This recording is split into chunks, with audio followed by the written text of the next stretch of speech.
इमरान खान को 9-0 पर माथा टेकते हुए अगर आपको हंसी नहीं आ रही तो इसका मतलब है कि या तो आपके अपर चेंबर पे लोड बहुत ज्यादा है। एक तरफ इंडिया जो है वो क्रूज मिसाइल मार रहा है आपको, और ये लोग हम कह रहे हैं कि शायद गलती से हो गया। कोई गलती नहीं हुई भाई, उन्होंने ठीक निशाना मारा है अपना, उनको पता था हम कहाँ निशाना मार रहे हैं भाई। वो इतने वो क्रूज, वो जो सुपरसोनिक ऑब्जेक्ट्स हैं, वो जो कह रहे हैं कि वो हमें बस वो 2 दिन, उन्होंने क्या पाकिस्तान को पता लगता कि नहीं लगता। सो उन्होंने कहा जी हमसे गलती हो गई है, मिस्टेक हो गई है, फला हो गया, डमकान हो गया।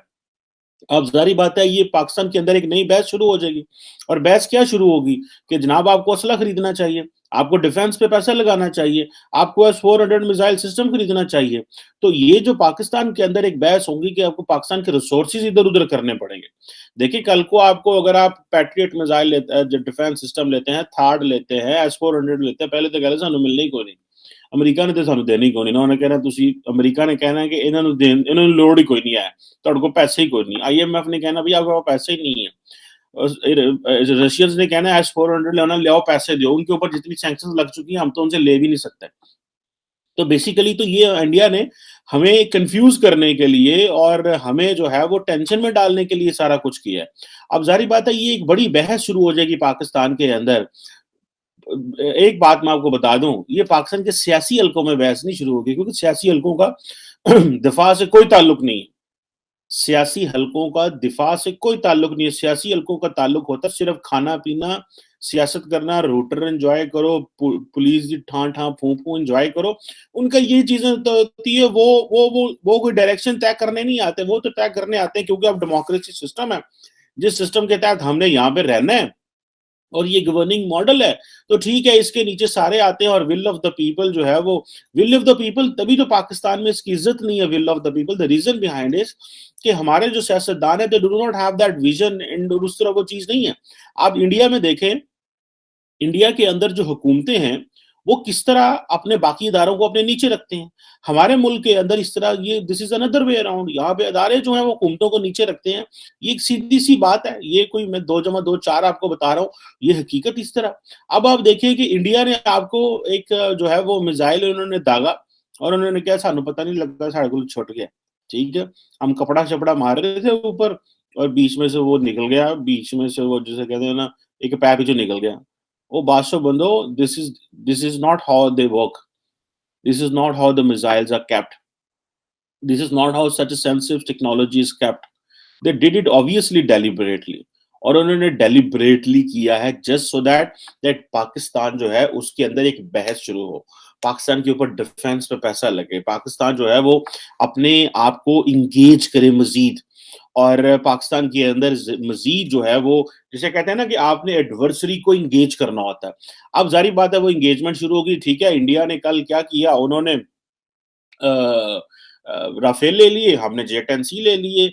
उन्होंने कल को सबमरीन ले लेंगे, हम भी को ले लेंगे। उन्होंने S-400 ले लिया, हम भी को जाके S-400 जाके वहां से ले लेंगे। बल्कि कल मैं आपको वीडियो में बता रहा था कि पाकिस्तान जो है वो कोई ना कोई चाइना के साथ जो ले रहा है डिफेंस सिस्टम, लेकिन वो इतना तगड़ा नहीं है। ठीक है जी। अब ये जो सुपरसोनिक ऑब्जेक्ट जो थी 40,000 फुट की बुलंदी से उड़ी है। ठीक है, आई थिंक जो चाइनीज के पास है उसका जो टोटल वो जो रेडियस है वो 27 किलोमीटर है। ठीक है, और 200 किलोमीटर उनकी रेंज है। वो तो वो हमें हमारे लिए सूट नहीं करता वो, क्योंकि इंडिया ने जारी बात है कि छोटी छोटी शुरशरियां तो नहीं चलानी।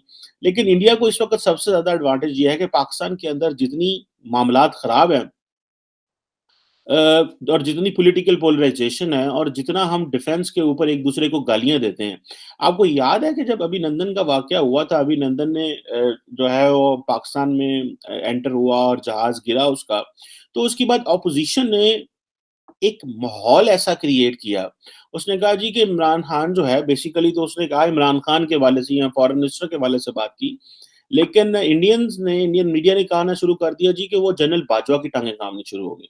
लेकिन उस वक़्त उन्होंने जो साबिक़ कौमी असम्बली के स्पीकर थे अयाज सादिक साहब, उन्होंने ये कहा कि वो कमरे में आए और उनकी टांगें काँप रही थी। अब ये उन्होंने भी इस तरह की कन्फ्यूज़ बात कर दी। तो ये जो हमारे मुल्क के अंदर एक-दूसरे के खिलाफ हम जो रिस्पेक्ट नहीं कर पा रहे, हम डिफेंस के ऊपर भी इकट्ठे नहीं हैं। और क्योंकि डिफेंस के ऊपर इसलिए इकट्ठे नहीं है कि सियासी जमातें समझती हैं कि भई हमें वो राइट नहीं मिलता फैसला करने का जो हम करना चाहते हैं। हमें वो चीज़ नहीं मिलती करने के लिए जो हम चाहते हैं, सो हम क्यों इनका साथ दें? ये हमारे खिलाफ सारा टाइम प्लान करते हैं, हमारे लीडर्स को जेलों में डालते हैं, तो क्यों हम क्यों ना इनको एक्सपोज़ करें? क्यों ना इनको मुश्किल में डालें? वो कहते हैं ना कि आप अपने ओपोनेंट को उसकी वीक जगह पे मारते हैं। तो ये इसलिए एक दूसरे को वीक जगह पे मारते हैं, और इस पे अगर जो डिफेंस के मामले भी कॉम्प्रोमाइज़ हो जाए तो पाकिस्तान में हो जाए, क्योंकि कॉम्पिटिशन जो बहुत ज़्यादा हो गया है, इंटरनल लड़ाई है। हमारी असल में तो लड़ाई इंटरनल है, हमारा तो इस वक़्त दुश्मन लगता ही नहीं कोई दुनिया में है। हम सभी एक दूसरे के दुश्मन बने हुए हैं, हम सभी एक दूसरे को गालियाँ दे रहे हैं, और हम सभी समझते हैं कि हमें एक दूसरे को इसी तरह ही गालियाँ देनी चाहिए जिस तरह हम दे रहे हैं। अब आप देखिए, इमरान खान साहब जलसे में जैसे ही जाते हैं, आजकल वो ज़ाहिर बात है वो फ़ौज का इस्तेमाल कर रहे हैं, किस सेंस में कि फ़ौज के बारे में बातें कर रहे हैं, और फ़ौज के बारे में कह रहे हैं कि जनाब मुझे जनरल बाजवा ने कहा कि आप अपोज़िशन लीडर फज़लुर रहमान साहब को डीज़ल ना कहें। भई अगर जनरल बाजवा ने आपसे ये बात की, so he gave you an advice. मेरा ख़्याल है उनको शायद ये एडवाइस भी नहीं देनी चाहिए थी कि आप अपना पॉलिटिकल टेम्परेचर कम रखें। And be decent. In other words, he was saying to Imran Khan कि be decent in politics. अब उन्होंने क्या किया कि उन्होंने पहली बात है कि एक चीज आपको मना की है, दूसरा आपने वो कहते हैं ना उसको पब्लिक में ले आए, तीसरा आपने जनरल बाजवा के रेफरेंस से कह के कर दिया, और चौथा ये है कि अब जनरल बाजवा भी परेशान के यार ये किस तरह का बंदा है। पांचवा ये कि वो अवाम में तासुर देना चाह रहे हैं कि मेरी कितनी फ्रैंकनेस है, और मेरे एजेंडे से शायद जो है वो फौज भी एग्री करती है, हालांकि ऐसी तो कोई बात नहीं है। फौज तो कह चुकी है हम न्यूट्रल है। तो भाई क्या वो वाक़ई न्यूट्रल है? या इस तरह की चीज़ें हैं? सो मेरा ख़्याल है कि हमें सबसे ज़्यादा जो हमारा प्रॉब्लम है वो इंटरनल है। उधर आपको पता है कि इज़राइल और टर्की की जो है वो मुलाकातें हो रही हैं। इज़राइल और टर्की जो हैं वो एक-दूसरे को बल्ले-बल्ले, शावा-शावा कर रहे हैं। और हम जो हैं वो इस बात में लगे हुए हैं कि हमने इंडिया के साथ क्या ठीक करना है। हमारा तो मिनिमम जो एक डोमेस्टिक कंसेंसस है वो जनरेट नहीं हो रहा। और ये दुनिया सारी को पता चल चुका है। And there is only one person who is doing this, here Imran Khan साहब है। कि इमरान खान साहब की वजह से वो कहते हैं कि मैं चोर नहीं हूँ, ये चोर है, ये करप्ट है। सिर्फ चोरी के ऊपर और इस तरह की बातों के ऊपर करके वो शायद ये तासुर देना चाह रहे हैं कि दुनिया में मैं सबसे अच्छा और बेपाक-बाज़ लीडर हूँ, और दुनिया में और कोई इस तरह का लीडर नहीं है, मैं साफ-सुथरा हूँ, बाकी सारे गंदे लोग हैं। एक तरफ वो इज़राइल को भी बातें करते हैं, वेस्ट को भी बातें करते हैं, और अभी फिर एक जलसे में उन्होंने यूरोपियन यूनियन को जो है वो फिर आनी हाथों से लिया। और दूसरा वो कहता है मेरे पास पैसा बाहर नहीं पड़ा हुआ, तो मैं किसी से क्यों डरूँ, तो मैं कोई चोर हूँ, तो मैं डाकू हूँ। और दूसरा ये है कि यूरोपियन यूनियन के बारे में जो मैंने कहा था, वो मैंने ठीक कहा था, और वही वेस्ट आपकी तभी इज़्ज़त करेगा जब आप अपने लोगों से मुख़लस होंगे। और मेरे पास कोई पैसा नहीं है बाहर पड़ा हुआ, और भैया आपके पास पैसा नहीं, लेकिन आपकी औलाद तो बाहर है। वो आपने बाहर भेज दिया, आप या तो अपने बच्चों को पास बुलाएँ ना, वो पाकिस्तान में आपके पास रहें। वो तो आपने ज़ाहिर-सी बात है वो सॉफ्ट वैली है कि जी ठीक है, वो माँ के पास बच्चे हैं, मैं क्या कर सकता हूँ। ली तो आपने बच्चों की ज़िम्मेदारी भी नहीं है ना, इमरान खान साहब ने। सो ये जो चीज़ें हैं मैं समझता हूँ कि what matters for us is important is कि आप डोमेस्टिक कंसेंसस पैदा करें, एट लीस्ट आप एक-दूसरे के साथ एंगेज करें, आप डायलॉग करें। अदरवाइज़ मामलात जो हैं हमारे कंट्रोल से निकल गए हैं। अब आप इमेजिन कर सकते हैं कि अगर इसराइल और जो टर्की के जो रिलेशंस हैं वो इतने ज़्यादा अच्छे होंगे, तो हालाँकि मैं तो इस हक़ में हूँ कि पाकिस्तान को अपनी फ़ॉरेन पॉलिसी का रिव्यू करना चाहिए। और देखना चाहिए, अगर सारी मुस्लिम दुनिया फॉरेन पॉलिसी रिव्यू करिए तो why shall we have the unnecessary ये राइवलरी क्यों होनी चाहिए? इधर इंडिया के साथ अलहदा मत्था लगा हुआ है, इसराइल के साथ अलहदा मत्था लगा हुआ है, अमेरिका के साथ जब हमारा दिल करता है हम लगा लेते हैं, क्योंकि हमने अवाम को पागल और बेवकूफ़ बनाया हुआ है मगरब के खिलाफ। और हमने ये सारी पॉलिटिक्स करते हैं, मगर अब अंदर खाते जाके जो कमरे च बहिंदे ने ते गुड-गुड करते हैं, वेस्टर्न लीडर के साथ बाहर आके जो है वो नारे मारते हैं और ये इस तरह की हरकतें करते हैं। सो इज़राइली प्रेसिडेंट जो है वो टर्की विज़िट करता है कि ये अब वो इज़राइल देखें, टर्की है क्या इज़राइल को क्रिटिसाइज़ नहीं करता? करता है।